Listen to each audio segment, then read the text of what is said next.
Hey, willkommen zum neuen Video. Heute geht es wieder am Porter-Projekt. Und ihr seht, wir tun hier schon schöne neue Teile reinbiegen. Heute hilft mir der Joe dabei. Und wie ihr vielleicht beim letzten Mal gesehen habt, wenn ihr laufen und fahren wollt, haben dann 2, 3 Hindernisse gehabt, um die kümmern wir uns jetzt. Und jetzt den Motor draussen haben, tun wir natürlich auch gerade ein bisschen mehr Wumms verleihen. Joe? Ja, ist Joe. Wollen wir gerade bei dir loslassen? Ja. Weißt du, warum wir zuerst noch einen?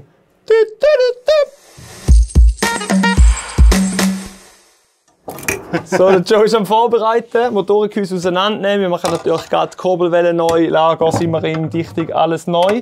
Damit das dann auch, wenn wir es wieder einbauen, man hier drin bleiben kann. Vario verbauen, der hat ja eine Monostarterkupplung dran gehabt. Wieso auch immer. Sprich vorne Mono, hinten Vario. Ja, sehr komisch. Ihr hört es vielleicht im Hintergrund. Werkstattumbau ist schon am Gange oder im Gange. Und ja, lasst euch nicht stören. Friedi schnitzt für raus. Oder das mit Musik überlegen. So, Motorengehäuse. Das sieht also, gut ja, aus, das ist bald so leid. Man sieht, das ist eine italienische Version, offenem Einlass. Tipptopp für das, was wir vorhaben. Können wir das halboffene Einlass nennen? Ja, ich meine, den kann man ja noch ein bisschen mehr aufmachen, oder? Den kann man definitiv noch mehr. Es gibt welche, die noch ein grösseres Einlassfenster haben. Aber der hat schon einen relativ grossen. Der ist, glaube ich, um die 12 mm für die 12er Vergaser, die sie in Italien und so standardmäßig verbaut haben. Den wir jetzt revidieren, sprich neue Kurbelwellen, neue Lager, alles abdichten, den Malossi-Kit drauf und ja, hoffe, das wird eine gute Sache. Genau, 43 Malossi hauen wir drauf. Dort tun wir dann vielleicht auch noch 2, 3 Sachen ein bisschen überarbeiten, dass dann auch alles super aufeinander passt. Ja. Und mal vielleicht zeigen, wie, dass man es genau anzeichnet etc. Schleifen kann es dann jeder selber für sich.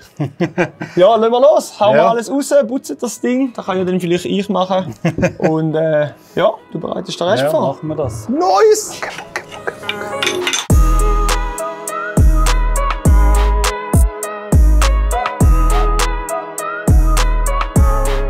Grundloch-Innenlager Abziehersatz. 11-teilig, BGS, bei uns im Shop. Friedi verlinkt euch.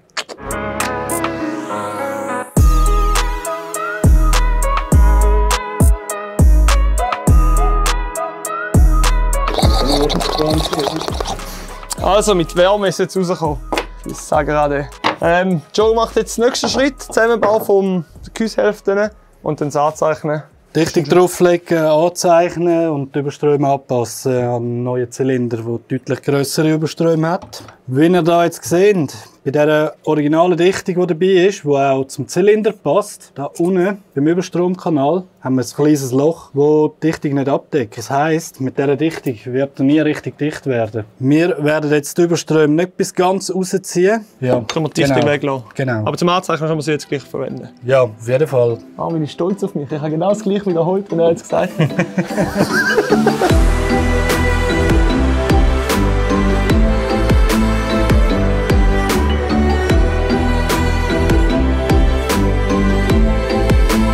Also massig rausschleifen müssen wir. Wir probieren jetzt das gerade mal mit dem Mikroschleifer, der liegt gut in der Hand. Probieren es mit denen aus oder dann mit dem Diamantschleifer.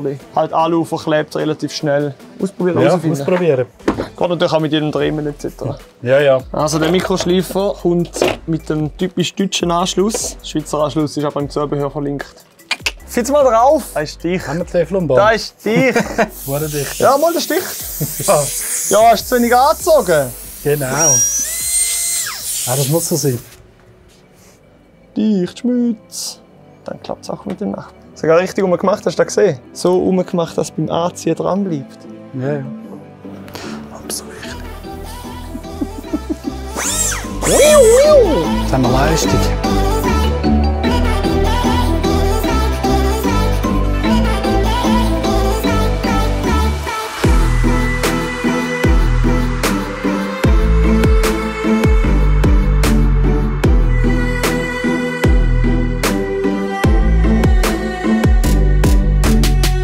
Teamwork makes a dream work. Wichtig, bei den Motorenhalterungen nie abschrauben.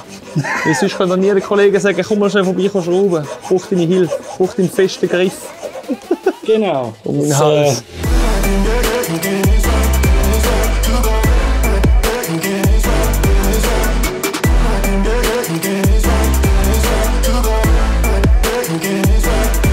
Ganz wichtig bei den neuen Zylinderköpfen, Dekompressorventil einschleifen, unbedingt. Sonst werden die nicht schön dicht.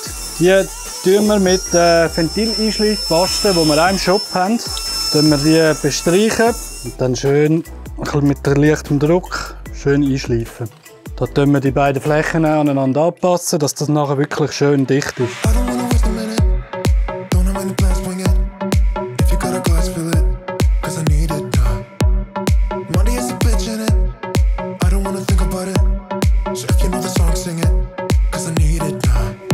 Also die Gehäuse sind jetzt ausgeschliffen, angepasst auf den Zylinder, der drauf kommt. Jetzt geht es dann wieder zusammenbauen. Joe, wie gehen wir vor? Jetzt tun wir die Lager mal rein ins Gehäuse. Dann tun wir die Gehäusehälften erwärmen, dann die Lager rein.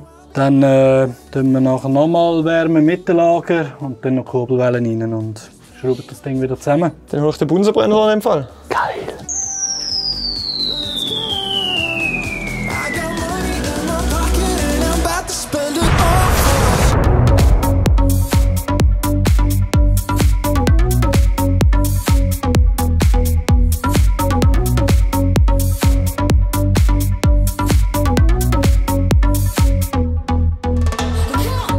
Kurbelwelle haben wir eine Athena genommen. Racing! Doppelt verpackt, das steht für Leistung. Heizst du die Lager, ich kühle die Welle.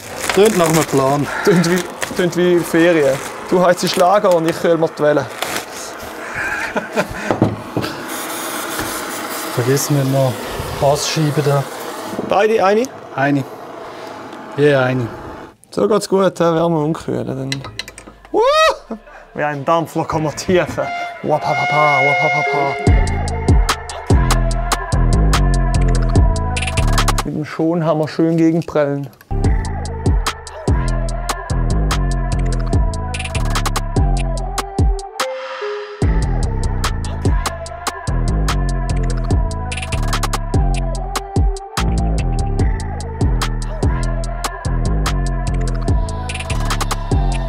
Grauguss auf Aluminium dichtet eigentlich relativ gut und sonst haben wir sie schnell noch montiert, wenn es nicht Oder gut wieder ist. ein bisschen dezent Diakone gemacht.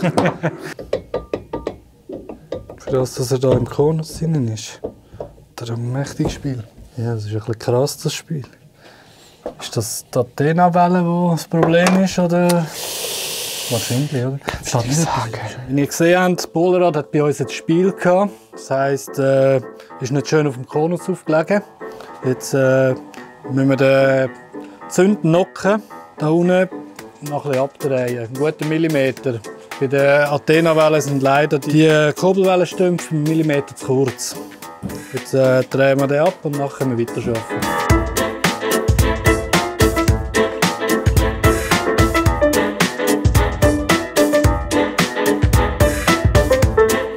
Der Motor ist fertig.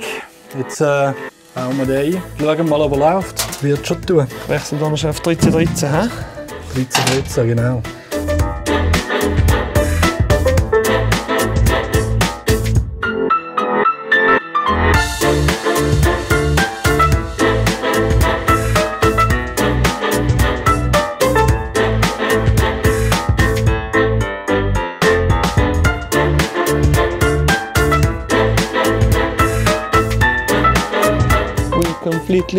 Completely fucked, we're completely fucked.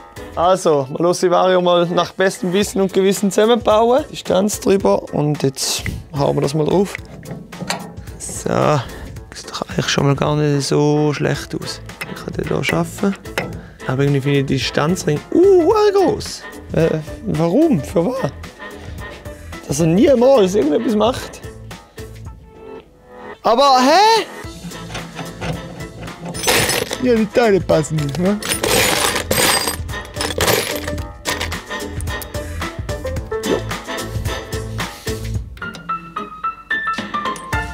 So, also Riemen ist drüber.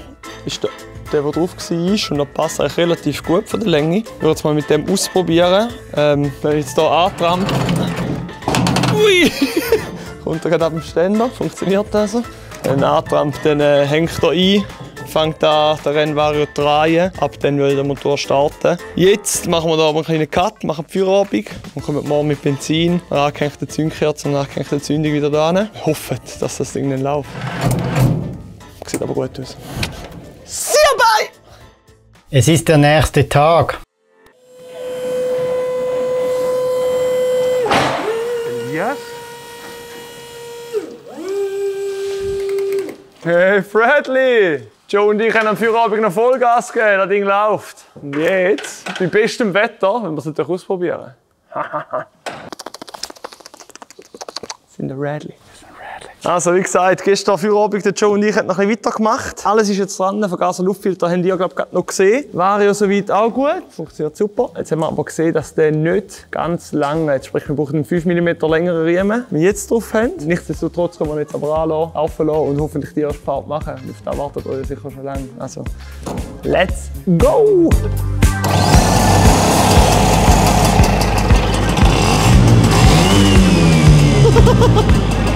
Freilauf ist noch top!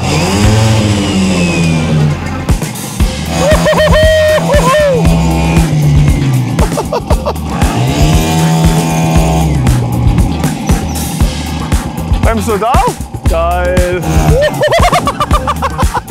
Kannst du noch recht legen, mal lieber einen Helm an?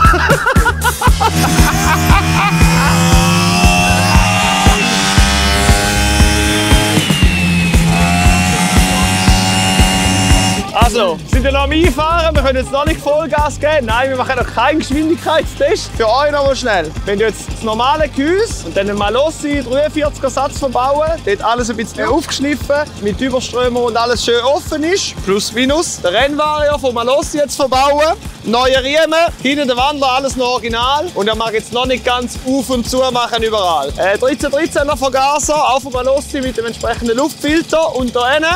Der Gianelli, der ist unten raus, hat er noch ein bisschen mehr Kraft oder bringt er noch ein bisschen mehr Kraft gerade auf das Setup, das wir hier natürlich sehr gut brauchen können, wenn wir Lasten wieder Fredly transportieren. Ich hoffe, euch hat es gefallen mit dem Video. Der erste Start ist endlich gelungen. Wir sind alle sehr froh. Ich drehe jetzt ein paar Runden, fahre das Ding ein und hoffe, ihr schaltet nächstes Mal wieder ein, wenn es heisst Run Bam Porto!